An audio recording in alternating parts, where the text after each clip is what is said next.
He's finishing up. Welcome everyone to the Clarkston Independence District Library Board of Trustees meeting for May 15th, 2023. We'll call the meeting to order at 6:27. No, 6:24. 6:24 p.m.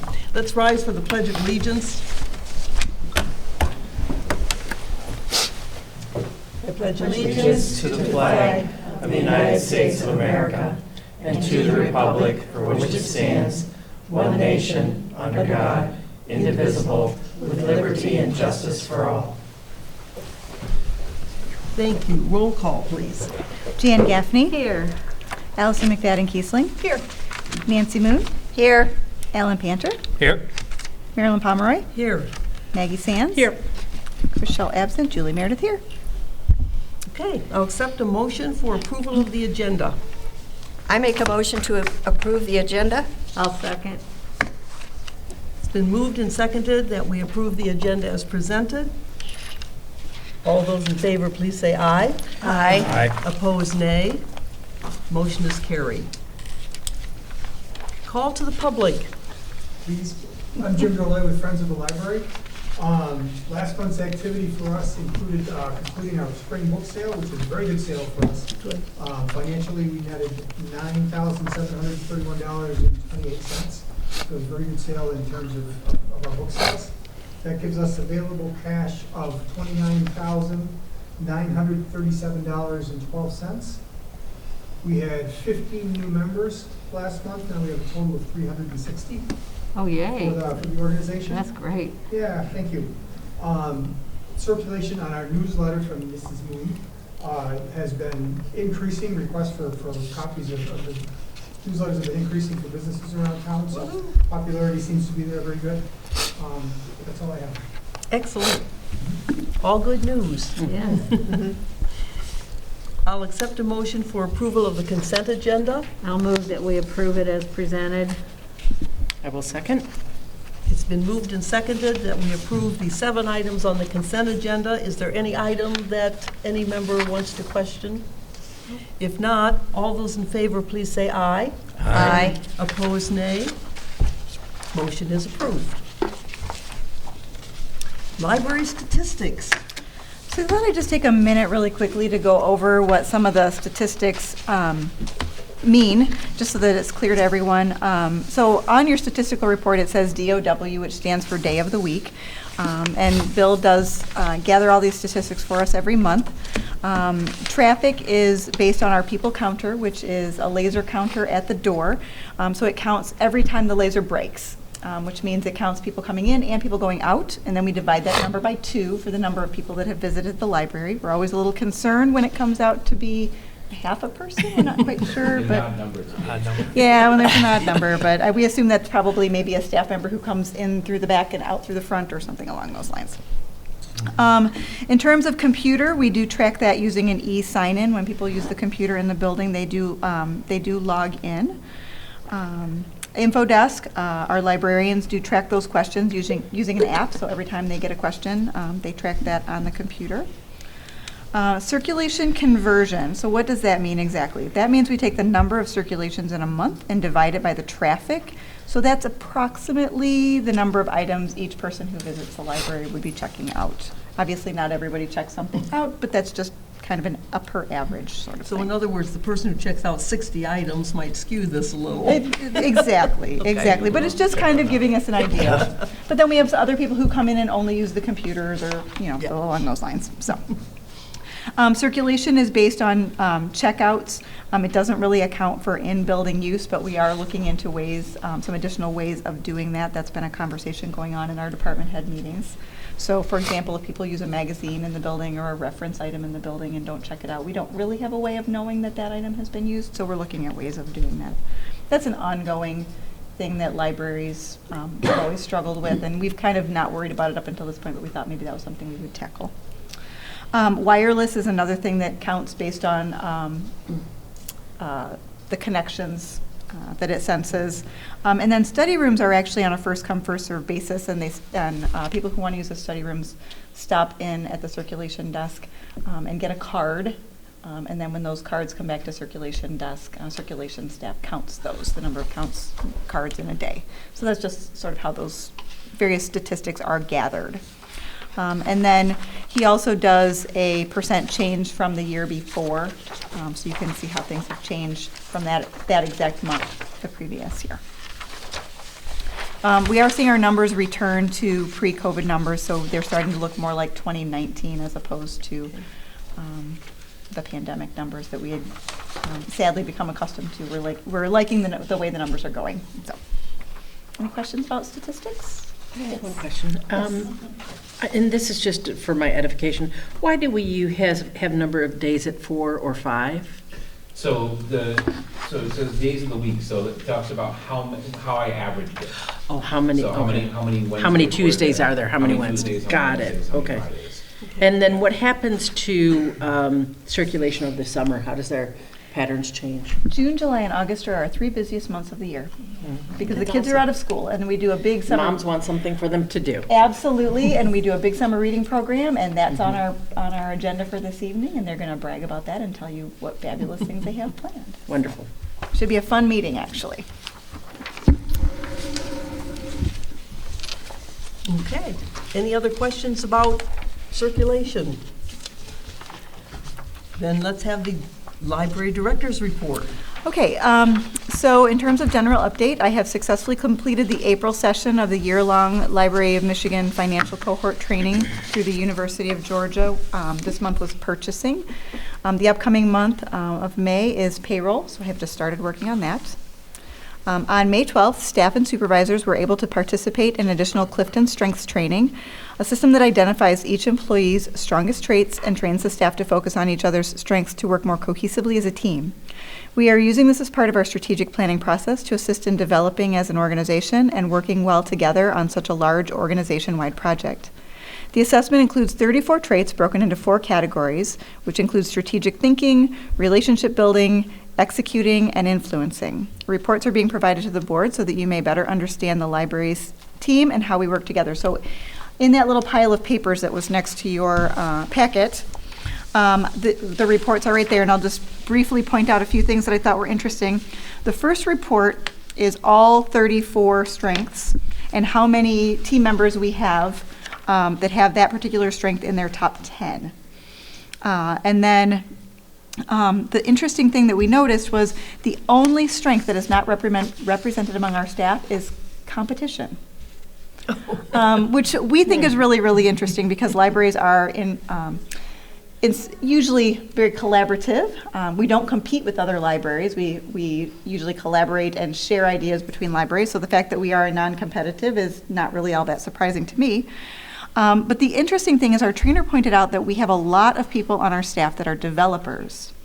And the interesting thing about developers is that they are defined as the folks that focus in on small improvements to create progress. And she said, so your staff isn't really competitive with other entities or with each other.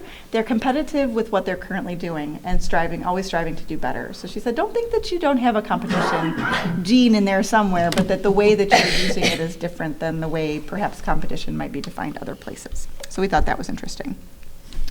The other thing that's interesting is that of those 4 categories, influence is one of our lowest, 28% at executing, 28% at strategic thinking, 36% at relationship building, but influencing is only 8%.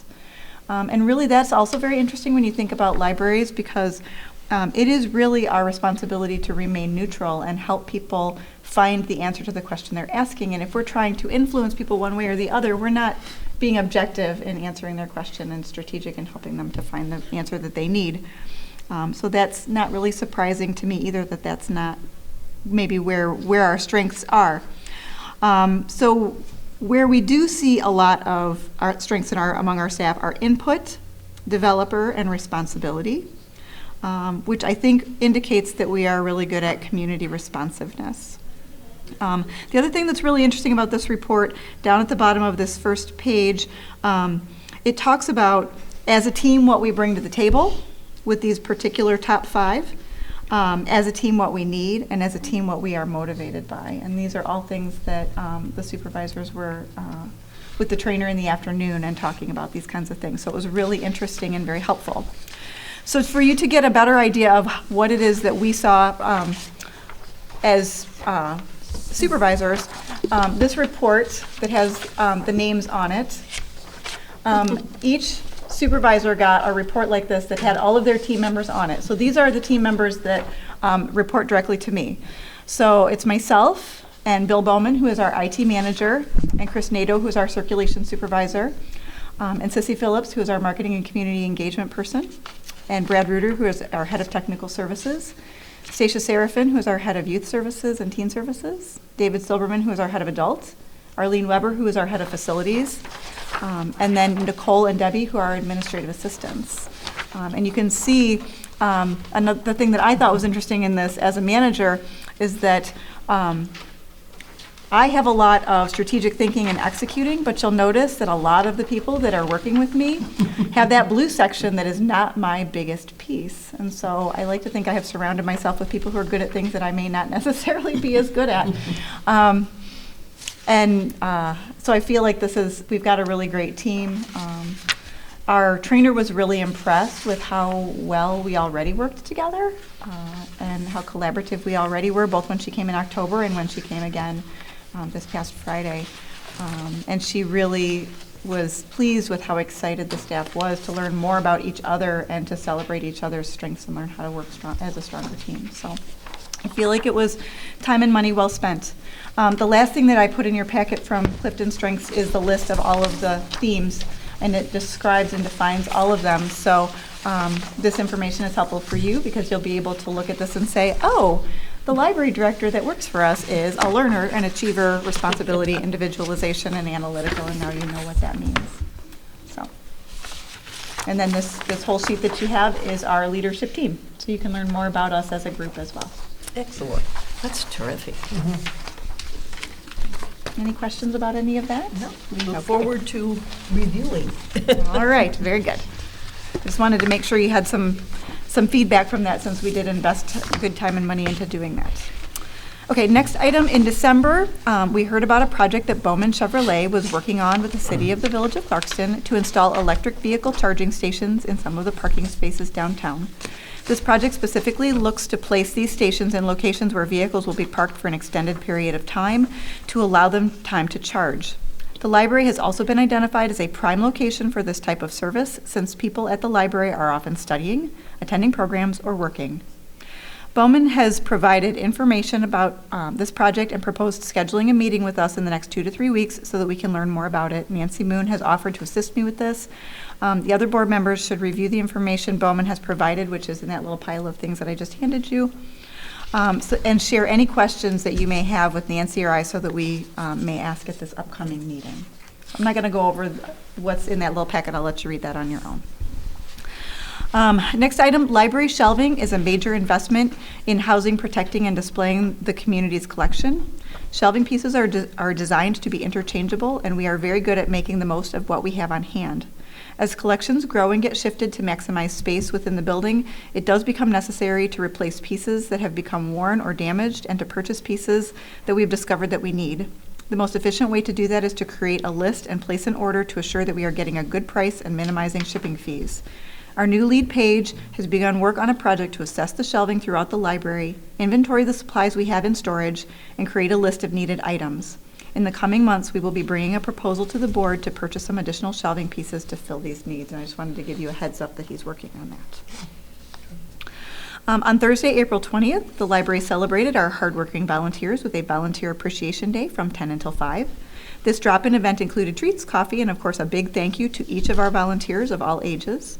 This event was sponsored by the Wallison family, and we are so grateful for our volunteers and our supportive sponsor for that project. As is often the case, a number of smaller proposals are starting to connect together to become a larger, more cohesive project. The accessible path for the story walk, the Eagle Scout project to install a hammock garden, and the development of a Monarch Way station may be merging together to become a story garden. Stacia Serafin, Sissy Phillips, and I are working to further develop this idea and are considering funding sources to develop this innovative idea filled with amazing partnership opportunities. Wanted to keep you with a heads up on that particular project. How much funding do you think it's going to need, or are you still? Well, we know the too early? path itself is about $15,000 to $20,000. That's the most expensive piece. But we're also looking at the Monarch Way Station, and we have somebody who has stepped forward, and we may be doing that in memorial for someone, which we think is really an exciting project and way to do that. And then, of course, the Hammock Garden we told you about last month, and we've taken into consideration the various pieces that the board brought up, and I think we've addressed most of your concerns. We've selected a location that will have some shade, so we may not be worrying about canopies and some of those other things that we had talked about. We're still trying to decide about whether or not we can leave them out or people would check them out. We think we can secure them in a way that would be okay. So we're addressing all those things as well. But it's coming together and becoming a much smoother project as opposed to all these little piecemeal projects. So, Wonderful. yeah. And then in terms of collaborations, on Thursday, May 18th at 6 p.m., the library will be dedicating a kindness rock garden near the Frog Prince Fountain at the library's entrance as part of our recognition of Mental Health Awareness Month. Attendees of the dedication will have the opportunity to decorate a kindness rock to add to our garden. These gardens were created by On a Dragonfly's Wings in memory of the owner's son, Nikolai Miller, who died by suicide on June 20th of 1919 at the age of 15. Kindness rock gardens are currently located at Waterford Township Library, Hess Hathaway Park, and Calvary Lutheran Church. The purpose of these gardens is to bring kindness, positivity, and love to all who stumble upon them. They are a reminder to all that you matter and love always wins. Rock garden instructions: anyone in the community may create and leave a decorated rock with a kindness message for another. You may take a rock when you need one. You may share a rock with a friend who needs some inspiration. And for information, you can visit onadragonflieswings.com/kindness-rock-garden. Any questions about any of those projects?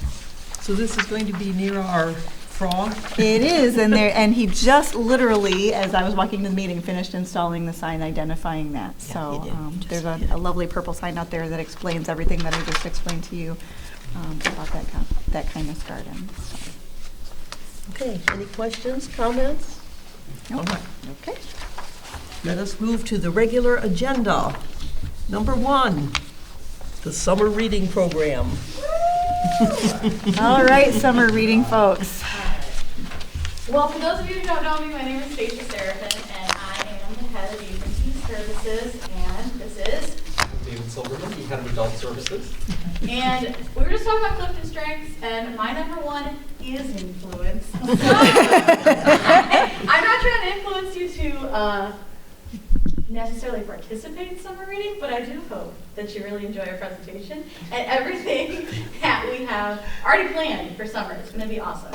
So David's going to start, but our theme is right here. As you can see, it is all together now.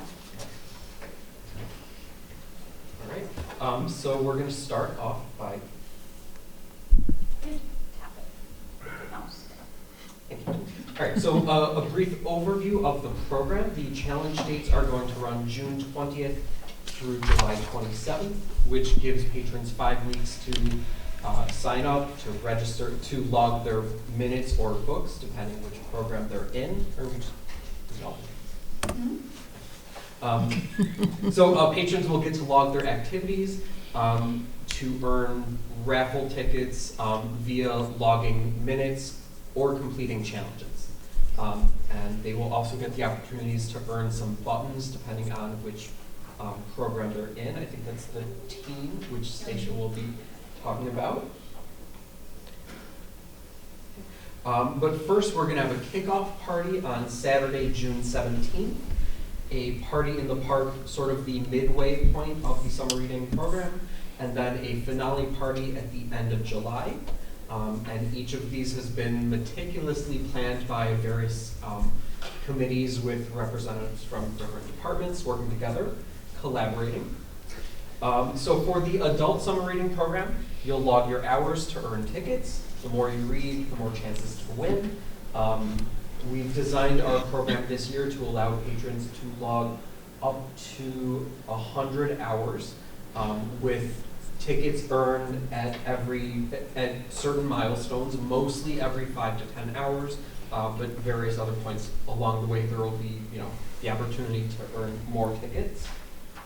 Additionally, they will get the opportunity to earn more tickets by completing challenges such as, we didn't want to list them all, but I'd rather tell you about a few. So for example, if they check out a cookbook from our collection, make a new recipe and try it at home, they can get a ticket or two for that.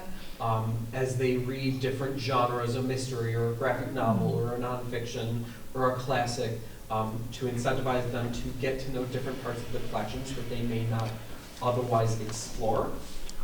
And then we try to tie some of our resources and services into this.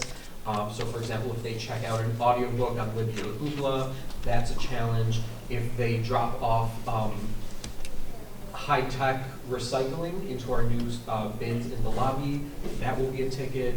If they use Ancestry to research an ancestor, again, just to incentivize them to explore the various services that we offer, and it can't hurt our numbers for all of these services.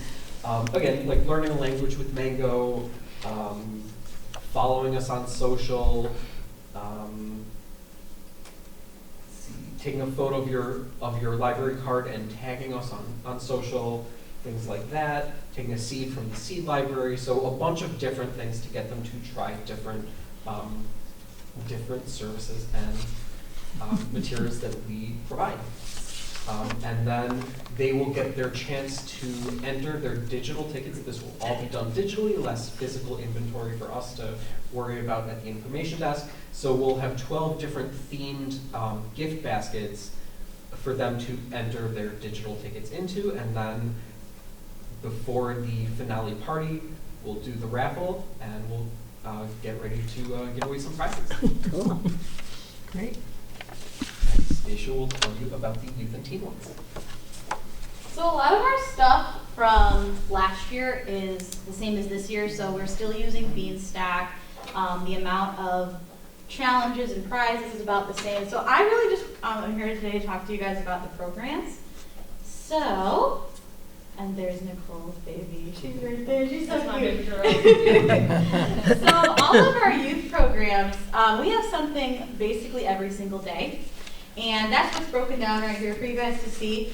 So Mondays is Jamie. She's one of our children's librarians, and she's doing Sunshine Story Time. On Tuesday, Molly, who is our school outreach coordinator, her group, the Dream Weavers, that's who's meeting with 3rd through 5th graders.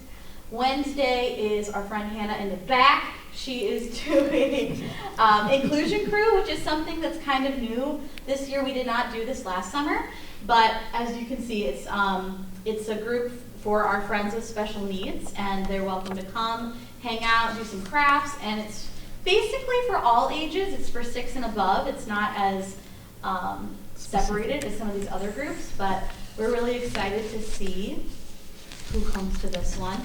And then Thursdays is myself and Stephanie. I am with the babies. We've got the baby brigade, and then Stephanie has her s'mores squad, which is kindergarten through 2nd grade. So we have different themed weeks, and sometimes it's art, sometimes it's an active week, sometimes it's going to be for the theme, which is all together now. So we've got a bunch of different really cool things, and I didn't want to go into every single thing because it would take the full time that we're here, but everything is on our event calendar and our newsletter, so you're welcome to take a peek at that.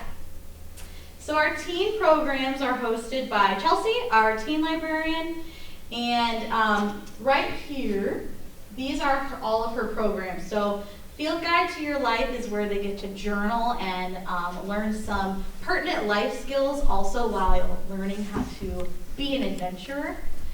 She's going to be doing teen trivia, they're going to be making self-care kits, and finally they're going to be having a Nailed It competition, which is a cooking competition. Well, okay, on TV it's cooking, but here it's more of assembling. It's still pretty cool. Still pretty cool. And the big thing for teens is that the scratch-off tickets are back. Does anybody remember the scratch-offs from last summer? Yes, no. Okay, so David was talking about raffle tickets for prizes. So the teens, occasionally, if they did a challenge, they also might get a scratch-off ticket. And our previous teen librarian created scratch-off tickets. So she got the cool little scratch-off stickers, and underneath the scratch-off is a prize. So they might get an extra raffle ticket for the prize baskets, they might get a gift card, they might get 5 raffle tickets. It's really luck of the draw, but they're really, really fun. And then this is how many prizes the teens have to compete for. Oops, sorry. So Monday night, we are going to be having our family shows again. And these are all of our program presenters' actual pictures. So our first evening is Cameron Zavara. We hosted him last year, and he is super funny, super kind, super cool. And so that's, yeah, he's an entertainer, but he's also a magician. Next we have Melly Pop, she does puppets. This is her right here. And she'll be doing a Dr. Dolittle skit for everybody. Then we'll have Disney music with David Rogers, he's a pianist, and then finally we have Animal Magic. We've got 3 shows with these folks at 3, 5, and 7, because we think it's going to be so huge. It's going to be really, really fun. And then finally, we have got a lot of summer outreach in our community, which is something that I'm really passionate about and I'm really happy that we're doing. As I'm sure you all know, we already have our outreach committee. So a lot of this stuff is things that the outreach committee is partnering on together. So first is farmers market.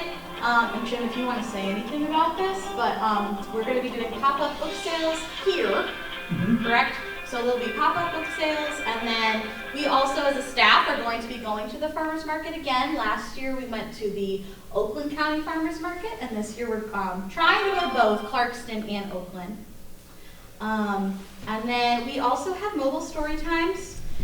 That Neighborhood of Stories is something we've done for quite a long time. It's where we partner with the Orion Public Library, and we will flip-flop between which park we're at that week. So week one we're going to be at the Clarkston Family Farm, and then the next week we're at a park in Orion, and then the next week we're back in Clarkston, and the next week we're back in Orion. So we flip-flop, and we get to cater to a population that we might not normally see, which is all part of outreach, right? We want to get to the people that might not be able to come to us.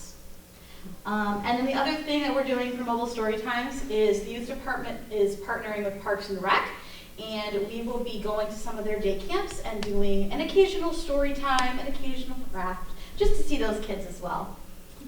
And then finally, our outreach committee, we partner with tons of local businesses and nonprofits, and some of the things that we are doing, we will be participating with the chamber at Kids Night, at concerts in the park. We will be doing OptiFest with the Optimist Club, the 4th of July parade, a lot of things with the Clarkston Family Farms, and a ton of other stuff. So this summer is going to be huge. It's going to be better than ever. It's going to be so much fun. And I can't believe it's next month already. We're going a little wild, but it's going to be really, really fun. Yeah, so that's the end of our presentation. Does anybody have any questions for us?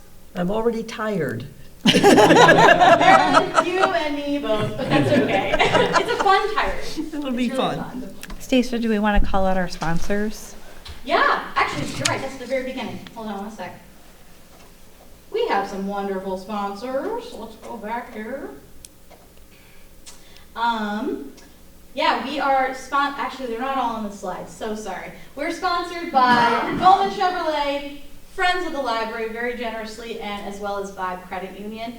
All of the money for the prizes is from our sponsors. So we would not be able to have these crazy kid prize baskets or these awesome adult-themed prize baskets if it wasn't for the sponsors. So it is an awesome, awesome thing that we have people that want to support us in our community. Excellent. Yeah. Any other questions for anyone? Excellent presentations. Oh, thank you. Thank you. Wonderful All right, program. well, you know where to find us if you have any other questions. Yes, we're familiar with it.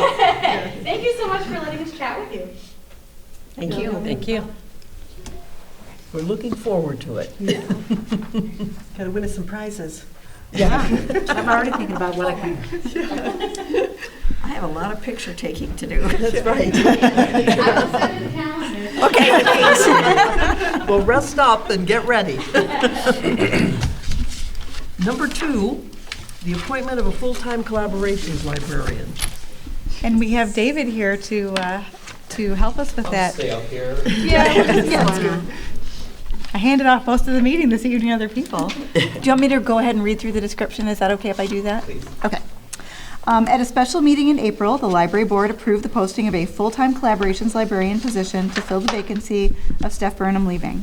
We received 6 submission packets. The selection committee consisted of David Silverman, Steph Burnham, Marilyn Pomeroy, and Julie Meredith. We interviewed 3 candidates and narrowed the field to our top 2 for second interviews. Upon further discussion, a top candidate was chosen, and references were called for that candidate. The selection committee recommends Kim Swijowski. Am I saying that correctly? Kim? Okay. Kim will finish her MLIS degree in August and has previously worked as an attorney, bringing a unique and interesting skill set to the table. She currently works in the support services department at the Novi Library and played an integral role in developing and implementing their Books at Your Door homebound delivery service. Her interviews demonstrated careful research and detailed planning of a number of collaborations with community partners, with an emphasis on serving underserved populations such as seniors and adults with developmental disabilities. Kim is also fluent in Spanish, so we see a great fit partnering her with Molly Weiner, our school outreach coordinator, on Spanish story times and outreach. She expressed an interest in genealogy, history, and cultures, with some of her planned programs being a program to facilitate seniors and other local history groups' memoir writing. References all indicate that Kim will excel at spearheading projects as well as working with others and delegating when needed. That interest is collaborative, and cross-departmental projects indicated to the selection committee that she will be a good fit with the current team. Chris, head of circulation, worked with her at Novi and echoes this sentiment. The selection committee recommends Kim as our new full-time collaborations librarian. Based on her education, experience, and in relation to other staff, we propose a starting salary of $48,000 with a possible adjustment in January after an orientation period. This is a budgeted position, and the salary can be accommodated by the budget as written. A budget adjustment may be needed later in the year if the insurance premiums for this candidate differ from what was budgeted for the current employee. And I will leave it to David to answer any questions you may have about this candidate. She's impressive.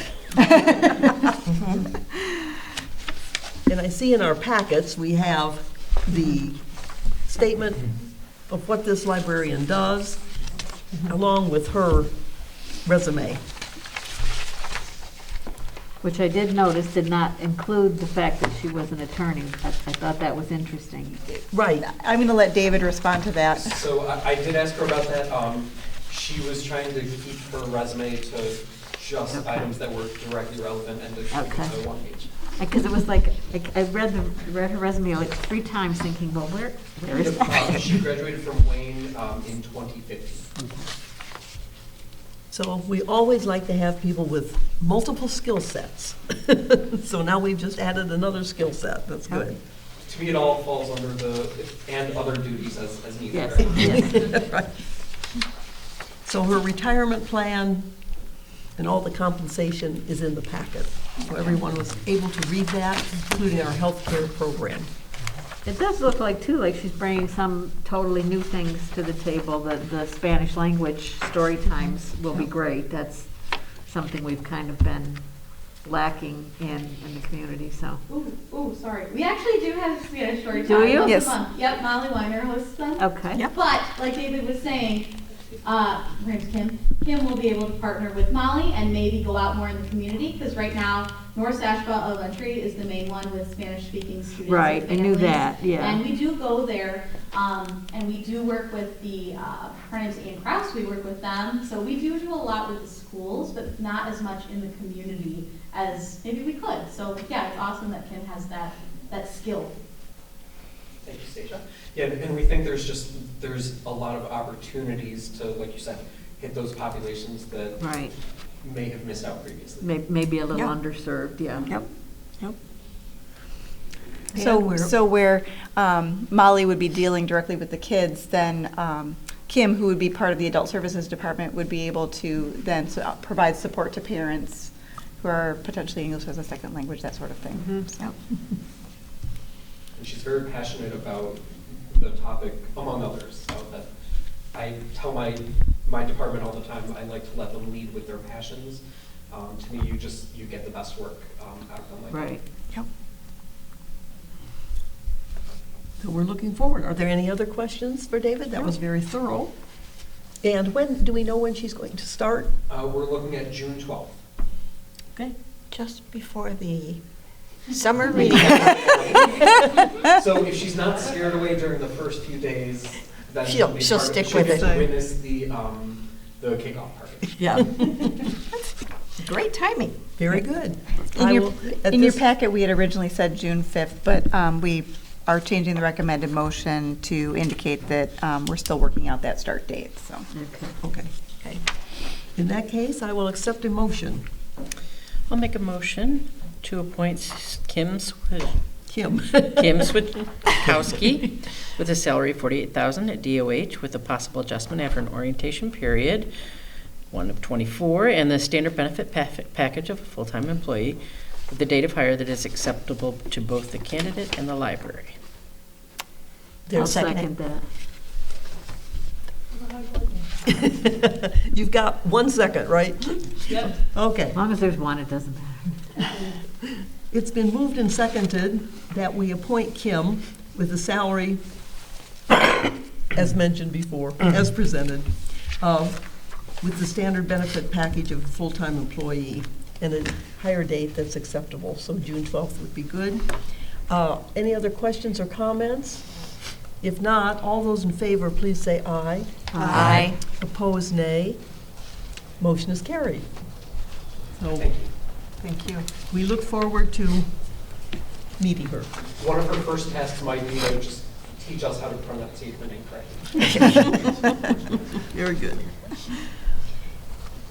Number 3, staff computer replacement per the technology plan. You want me to read that description for you, Mr. Bowman?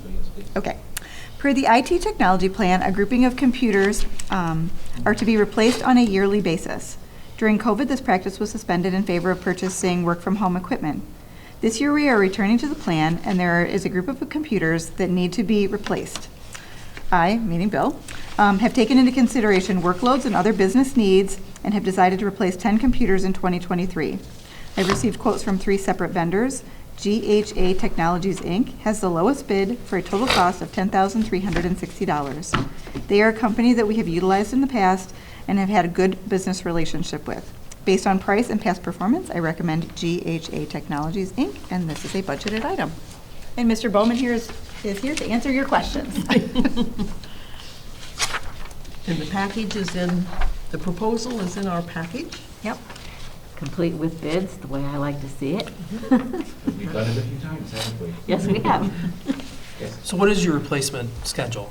The, Or what was it? Now that we're the way we returning were to it? doing it was half staff 1 year, half staff the next year, servers the 3rd year, and then a gap year. So it was like every 3 years, 3 to 4 years, all the machines get replaced. Gotcha. Okay. So you're not just using them until they die? No. We have actually, in the recent, like I said, during COVID, a lot of people shifted to the work from home equipment.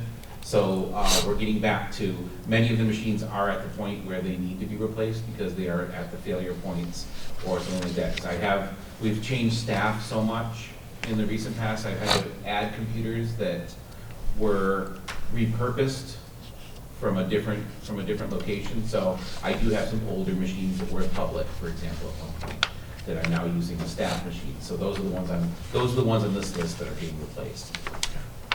But the technology plan is to keep us functional instead of having to wait on a machine if it dies. Mhm. So yeah, the idea is to replace them. Yeah, I know before they get needed, but Right.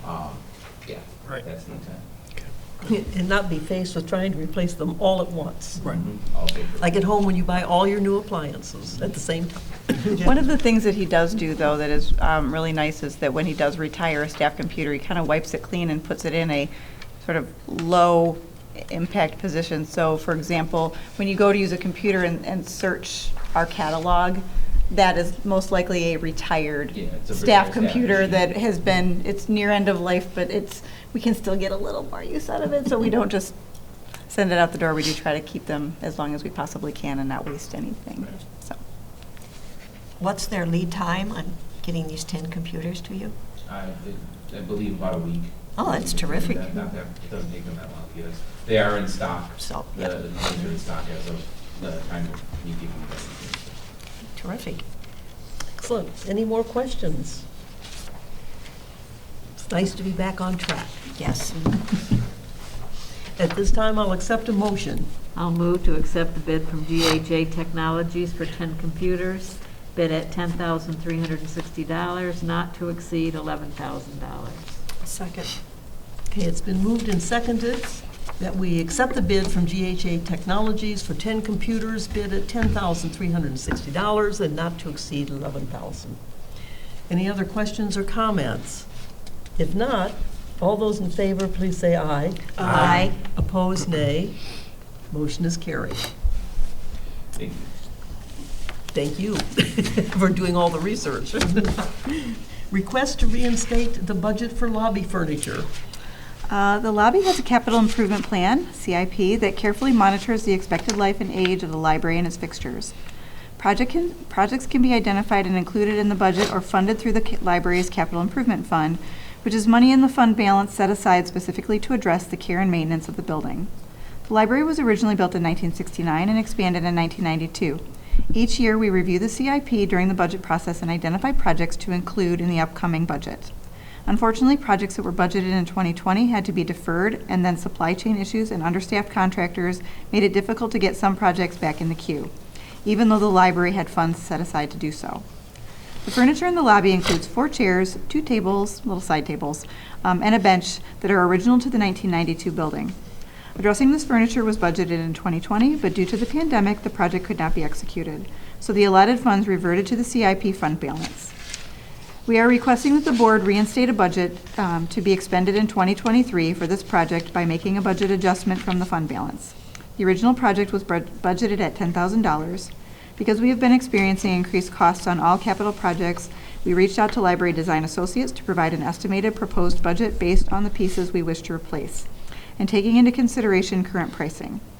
We are requesting a not-to-exceed budget of $15,000. We did consider the possibility of reupholstering the furniture we have, but while the furniture is sturdy and classically styled, it is very low physically and not conducive to individuals who may have physical challenges.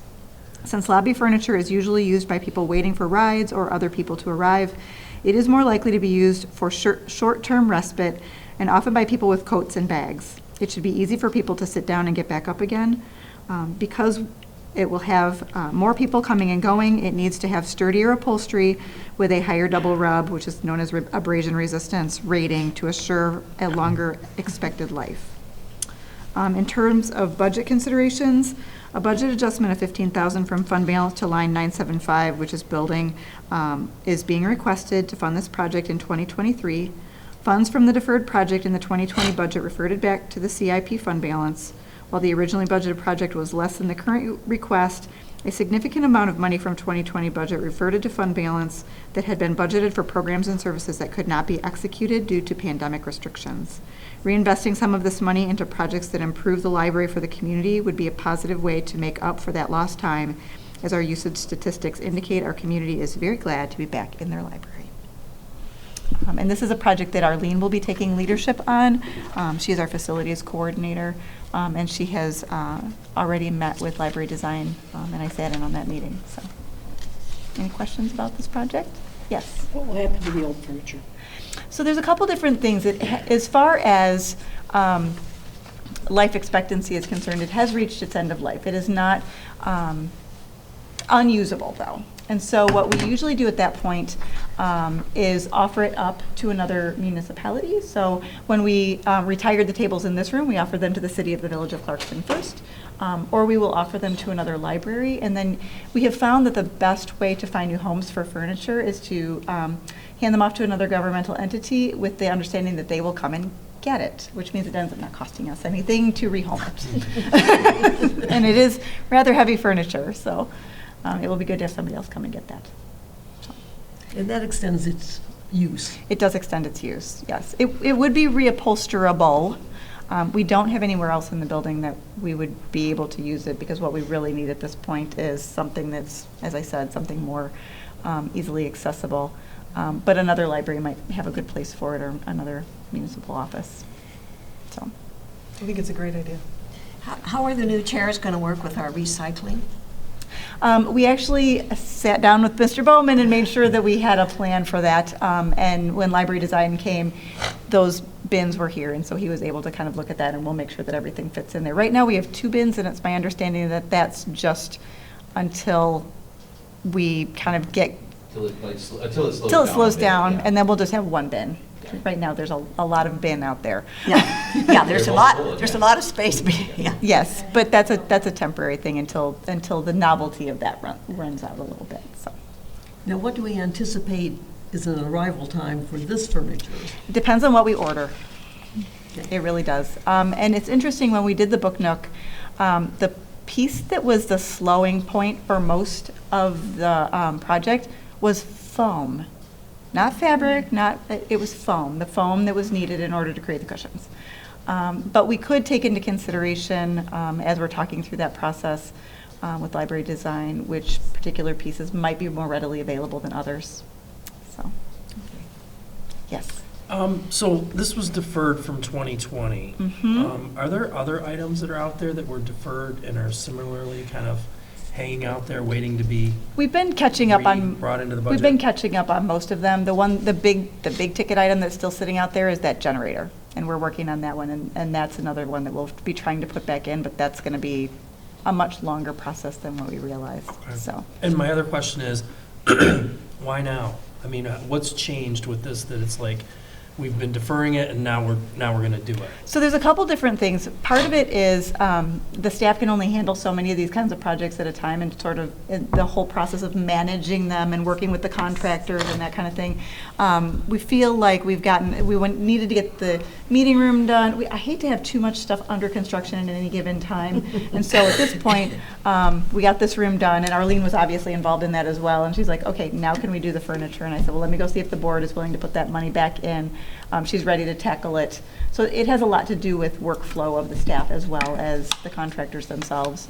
We talked to library design, and they said, yep, that things are starting to come in more readily at this point. So, But it is true, even though I'm an older person, I do see older people sitting there, and they are struggling trying to get up and out yep. because they kind of sit too low and kind of down. So library design will take into consideration the leveraging of Absolutely, yep. of the bodies in and out of the chairs. We explained to them what we were looking for, but what they did was they basically proposed a budget of, okay, based on what you said you wanted, this is the amount of money we think you'll need in order to execute that project. One question, because I'm unfamiliar with buying furniture for libraries. So these are chairs and things like that, yes? Yep. Or can you tell me why we go through library design as opposed to any other entity? One of the reasons that we go through library design is that they first of all, they've done quite a lot in our building already. So they've got all of our color palette already in place, so it makes it very, very easy for us to work with them. But the other reason we go with them is because they understand the unique issues that we may have in a library. First of all, it has to be commercial grade furniture.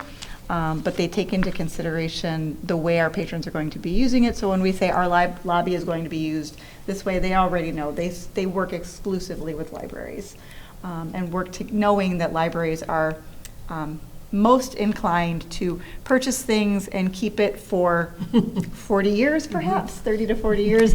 They know that what we're looking for is a really high level of quality, because the likelihood that we're going to turn it over is very different than, say, a business which might make lobby furniture and they want to redesign it in 5 to 10 years. We don't do that here. We buy stuff and we keep it for 30 years. And so they seem to be the standard in libraries that where I worked before. Everybody uses library design because just what Julie was saying. Yeah. The furniture does last for 40 years, literally. It's amazing. And we've worked really with good some different furniture. companies. When we did the administration office, we went through an office furniture company. And they did a really nice job for us, but what we discovered when we bought everything and put it in was that the quality of the furniture was really designed to be what in my mind I would consider semi-temporary, 5 to 10 years, and in 5 to 10 years we will probably be replacing that, whereas everything else in the building, when we put it in 1992, there are pieces in this building that we are still using, and when we had the incident with my car, or with my office, and the car came into my office, the pieces that were in my office, we just moved them to other parts of the library, even though they were already 30 years old. So the nice thing is what you're buying is a level of furniture that's designed for long-term use. Thank you. Okay, any other questions or comments? If not, I'll accept a motion. I make a motion to reinstate the budget for a library furniture replacement, to approve a budget adjustment of $15,000 for lobby furniture from the fund balance to line 975, which is building. Second. Okay, it's been moved and seconded to approve a budget adjustment of $15,000 for lobby furniture from the fund balance to line 975, which is our building. Any other questions or comments? Those have been good questions so far. Any others? If not, all those in favor, please say aye. Aye. And opposed, nay. Motion is carried. Thank you. Okay. I'll let Arlene know that. Our final item tonight is the discussion of Juneteenth. Okay. Each year in late summer, the library board approves a calendar of closure dates for the upcoming year. In 2022, when the board was approving the 2023 calendar, many libraries were still discussing the best way to recognize and honor Juneteenth. One of the core values of libraries is gathering and disseminating information, which includes carefully listening to needs of the community and the expectations of libraries as a whole. Because it is easier to schedule a closure day and change course to remain open than it is to plan to be open and later decide to close, the board approved a closure calendar that included Juneteenth as, with the understanding that there would be likely further discussion. After careful consideration, it is my recommendation that the library should be open on Juneteenth. As an entity of lifelong learning, we would better serve the community and honor the importance of this historic day by being open to the public for learning, highlighting educational materials through displays, and in the future, hosting educational programs. This is similar to the way that we recognize Veterans Day. We are not alone in this line of thinking, as many libraries, neighboring and further afield, are choosing this course. And we did discuss this several times last year. There were a lot of libraries trying to figure out what exactly was the best way to recognize and honor this day. It is a very important day. But at the same time, taking the day off didn't really seem like the appropriate thing for us to be doing, given what it is that we do. So. And the naming of this day made it a little more vague to the general public as to what Juneteenth is. So unless one is familiar with the historical references, we thought it might be better to use this as an educational opportunity. Good point. So, Do we have specific programming scheduled for that day? At this point, we don't, but I've already talked to some of the librarians, and they were interested in having displays out for the month of June anyway, so we will be doing educational materials and having those kinds of things out, and we'll look to be doing something probably for next year. So. okay. Any other questions? Since this is still quite new as a federal holiday. Yep. Okay. I'll accept a motion.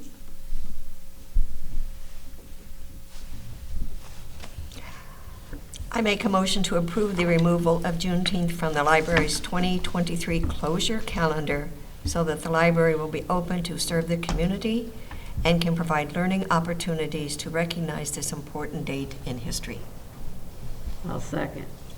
It's been moved and seconded to approve the removal of Juneteenth from the closure calendar for 2023 so that the library will be open to serve the community and provide learning opportunities to recognize this important date in history. Any other comments? If not, all those in favor, please say aye. Aye. Those opposed, nay. Motion is carried. Thank you. And at this time, I will accept a motion to adjourn.